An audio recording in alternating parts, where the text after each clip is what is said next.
Who here is pro casual sex?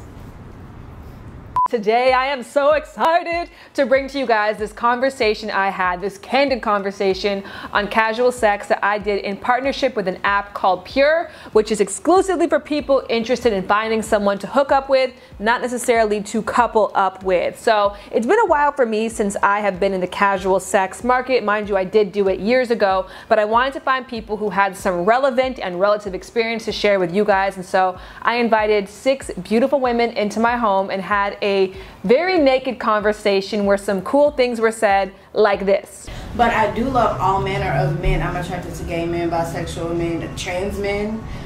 It's the most interesting thing. I'm very attracted to masculinity. Yo, and we had some funny side conversations on random things like dick pics like this. I actually really like this. I like them. Not like solicited. Are you guys unsolicited? I'm not dick pic pro. Are we like split evenly right now? Might be. But mostly, we just talked honestly about our experience, our triumphs, our struggles as sexual women. So I want you guys to officially meet these women and hear how they define sex. My name is May. I guess I define sex as just an activity where two people are really vulnerable with each other.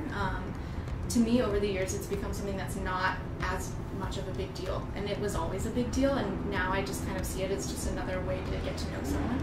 Hi, my name is Mia. Sex to me is exploring someone deeper than the surface, because I think when you have an intimate relationship with someone, you would never see that side of them if you're just talking to them or even touching them with clothes on. I think it's such a deep bonding experience with someone.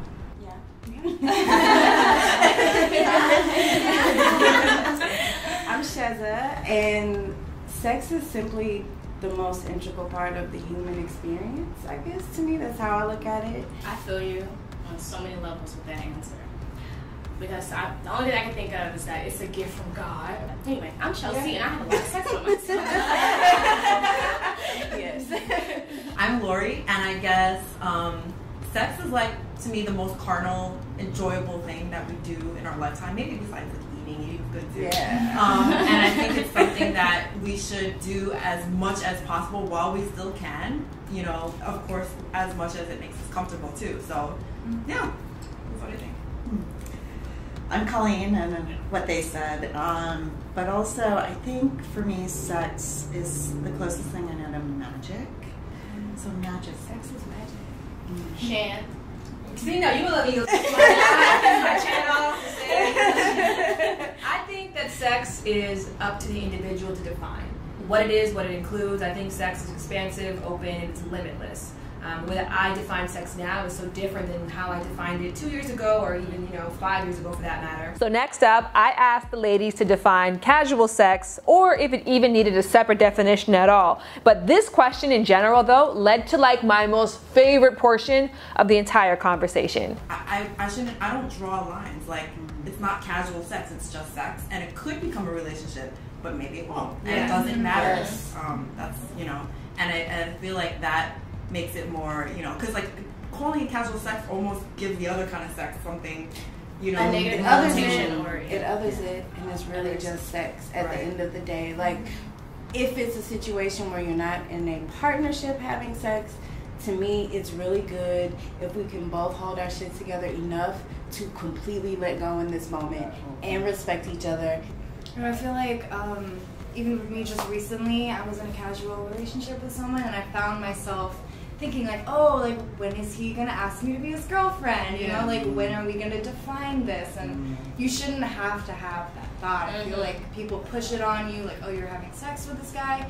You should definitely talk about what this is, and you should just have sex if you want to just have sex. And it's also ridiculous to expect to know whether you want to have a relationship with someone just because you slept with them. Yeah. Like, I mean, yes, it's very intimate. You do need to know what they're like in bed, but like there's so much more about them. Like they could be the best thing that ever happened in your bedroom. That doesn't mean you want to be with them. I'm going to ask about this one because this is a thing that a lot of, I think, women share amongst each other, this idea that soul ties. That when you invite someone into your body, like you are intrinsically tied to that person.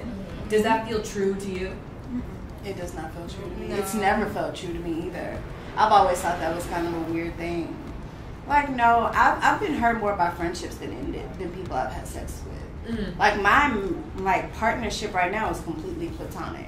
And that's the one that gets in my head. Like, these dudes that I'm out here having sex with, not so much. You know what I mean? Like, so I don't think so. I think it gets put on us so much, though, that we start to believe that, and that's all it takes. If you believe it, that's all it takes. I mean, there is like a biological truth to that, where it's like oxytocin is released. Yes, like absolutely. There are certain things that chemically would bind you together with someone. As long as you're aware of that, it's fine. Like my first friends benefits relationship is my current relationship, but that prior to him, I wrote an article saying, "Oh, friends and benefits don't work. It doesn't make any sense because the way the woman gets pleased is by somebody who is like prioritizing her pleasure. And unless a man cares for you, he's not going to do that." And I was in like a long-term relationship. I got into that, and then I was like, I want to fuck someone new. Like, it was just like, that was an idea in my mind. And then I was auditioning dudes. Like, I would bring them over, make out, and be like, not you. You know, it's not you. And then when I found the right one, I was like, you. And then we engaged in a long-term, successful friends with benefits where, like, that was clear that that's all that was. And it was so freeing and positive and the best sex of my life and all of those things. But, like, it was a matter of me having to control sort of about my biology, because I knew the choice that I made was more powerful than the choice my body wanted to make.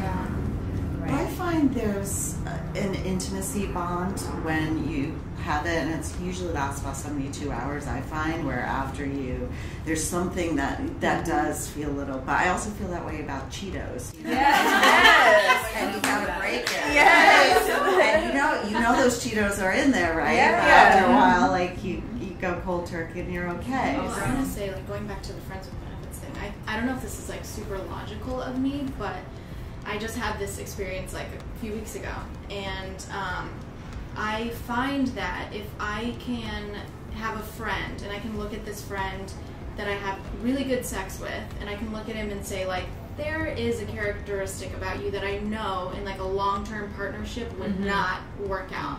I can relate to you on the compartmentalization aspect of it, because the same way relationship wise, that is not always good. Sex wise, chemistry wise, a little bit of adventure, perfect. And then it puts me in a position where, like, I don't have to judge you for being a fuckboy. You don't have to judge me, for being a free-spirited woman or whatever, society has told us to think about each other, because I am no longer putting the pressure that just because I'm having sex with this person, now we gotta think about being in a relationship. Because really, honestly, the dudes that I find always beautiful and attractive and intriguing, I find those things in them because of some characteristics that just wouldn't make them good partners. And that's okay. You don't have to be a good partner. You know what I mean? Yeah. Like, you don't have to be that. You to be a good sexual partner. Yes, That's what your role a good is. sexual partner. I was like a career or a good job. You hire people for the given role. Yes. I wouldn't give the CEO responsibilities to the mail boy. Yes. Like, if you're the mail boy, that's what I hired you for, and I'm happy as long as you're satisfying those needs. So in a world where this kind of mindset is absolutely not applauded, I was curious, how did these women come to embrace it? Growing up in the South, growing up in Texas, it's the one place where people won't practice but will still call themselves a Christian.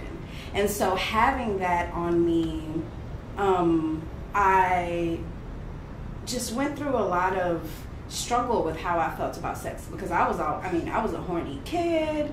You know what I mean? I started masturbating so young and watching porn so young and humping teddy bears and like fantasizing about any and everything, all of it. And I grew up with life putting on me that maybe that wasn't a good idea, and if relationships wouldn't work out, then I would think maybe it's because we had sex too fast, and just completely ignoring the fact that I just wanted to, that I just wanted to be having sex, and there was nothing wrong with that. I grew up in a household where I was essentially taught, first of all, no boys until college or whatever, and sex is purely for the enjoyment of the man, and every man is just out to take advantage of every woman. That's the kind of place I grew up.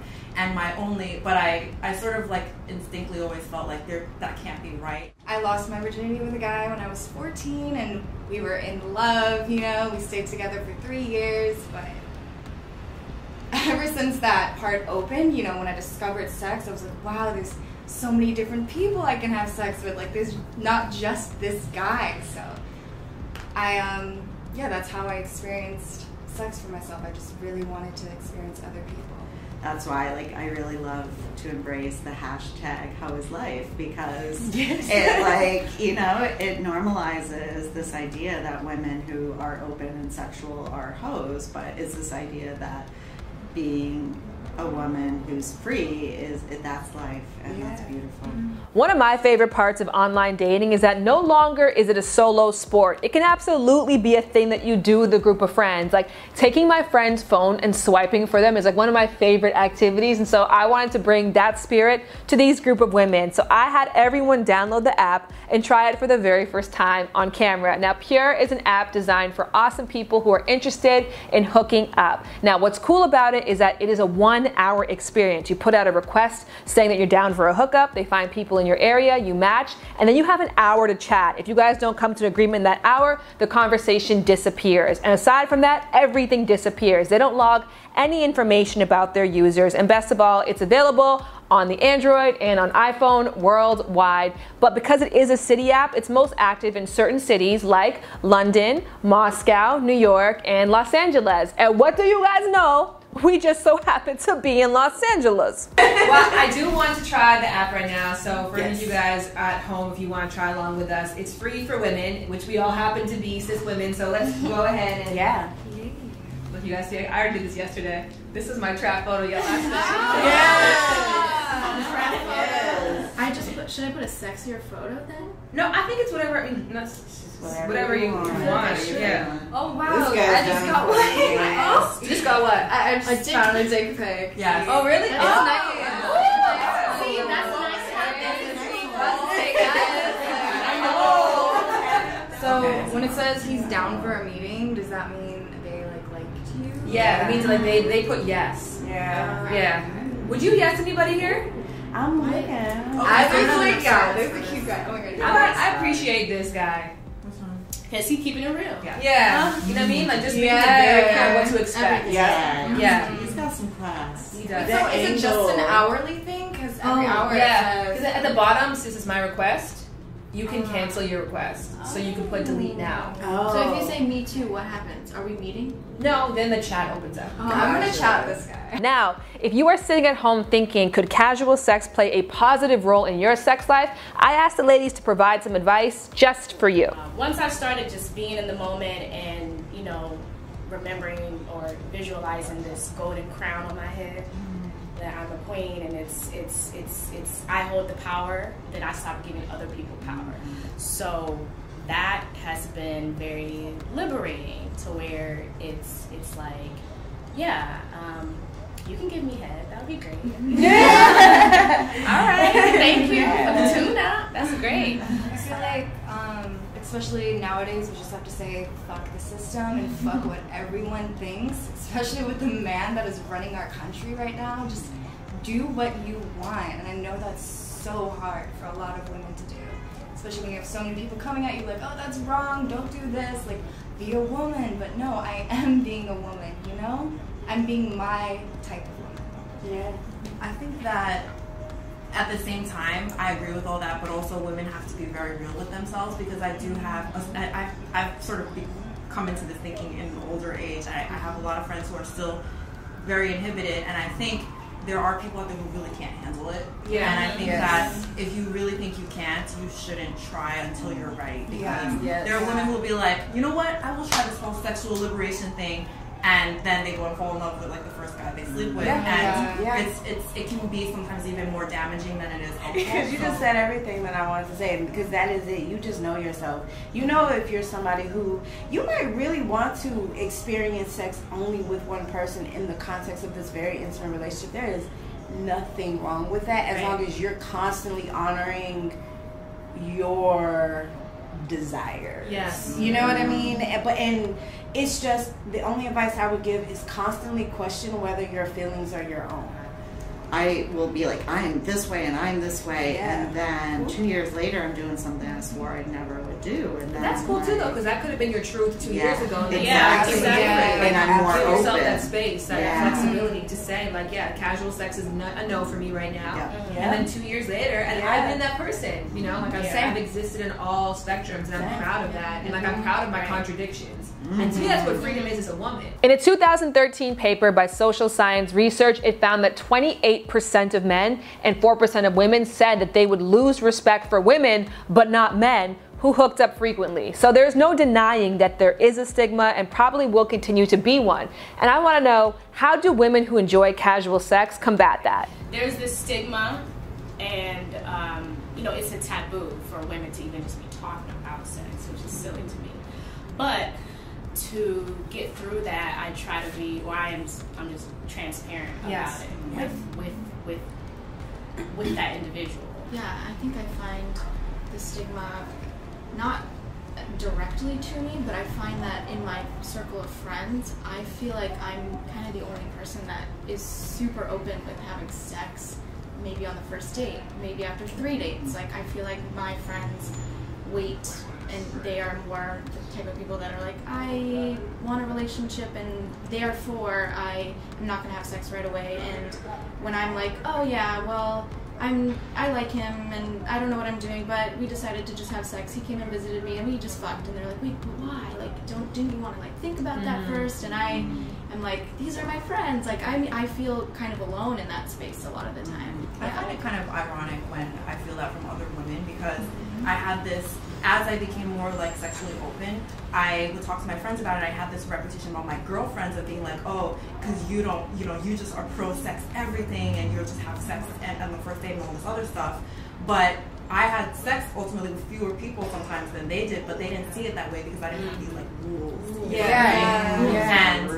Right. And it's for me, it's like when I really feel a connection with someone, which is very rare. But for them, it's like, well, he bought me dinner 3 times, and you know, he fulfilled the requirements, so why not try it? So it's almost like I felt that people who projected that stigma onto me were more obsessed with sex even than I was. It was like, you know, Absolutely. I would consider myself demisexual, and sometimes I'm borderline asexual, to be honest. Like, when I'm just not, like, I can go years and like not even think about it, and not date and not do any of that. And then sometimes I'm really, really, really horny, and it just depends. If I meet someone and that connection is there and that chemistry is there, then I want to bang you, let's do this kind of, you know what I mean? And I respect your humanity and all that good stuff, but you don't have to be my partner. And that's the only place for me that the stigma gets on my nerves, is with because this is a partner situation for this moment, right? And if you are wrestling with my humanity after this, because really you're wrestling with your own. Like, if you don't respect me for having sex with you too soon, it's because you think you're dirty, and that has nothing to do with me, and I don't have time for that. All right, so last but definitely not least, you should never have a conversation about sex, whether it's with 7 women or just one person, without discussing safe sex. All right, guys, so we are finished playing right now. Are we finished playing right now? I'll get back to Jack later. How do you address or broach the topic of safe sex when it comes to casual sex? I keep condoms with me. If you look in my wallet, I have them in different purses. There's at least one. If there's 2, that have 2 different sizes. Not trying to discriminate, but I mean, it's there. So there's never like, well, I don't have one, because I always have one. I think that's really important. For me, it's a standard. It doesn't even have to be much of a conversation. Like, we aren't having sex if there is no condom present. Period. I'm very, nope, not my body. And there are also ways to ask about it without making it into an interview sometimes. Because like, people who are ignorant about their sexual health, it comes out so easily. I've been shocked by the things that some people say. Like, I've had, and this was like just a friend, but my friend was like, oh, I mean, I've never had contact with, you know, the sex industry, so why should I get tested? Like, if we're gonna exchange body fluids, that conversation should be the easiest part. Exactly. And if it's not, I've finally gotten to the point of being brave enough to not give oral sex until I know that person has been tested. And I feel like that took me a while to be able to have that conversation, but I'm like, okay, I'm not gonna just touch anything, and I'm not gonna do it. And so I'm like really like psycho-conscious about that thing, but like it makes me feel better at the end of the day, and I'm like, I let that person know, like, you'll get tested, I'll get tested, like, it doesn't even bother me that I'm not gonna give it, or you don't have to give it to me, like, I can wait. Thank you to all of the amazing women who took part in this discussion. If you go in the info box below, there is their links, initiatives, and blogs down there. Also in the info box is a download link to the app as well as more information. If you're still not quite convinced if it is for you, remember, it is free for women. Hi! And also in the info box, I put some suggested questions that you guys can use to spark your own conversation on casual sex amongst your friends. But let's not wait till then. Let's start the conversation right here, right now. I want to know, what are your thoughts on casual sex when it comes to your sex life? I get it, girl. Oh yeah, I get it, girl. Yeah, I get it, girl. Oh. And if you don't know, get it, girl. Oh.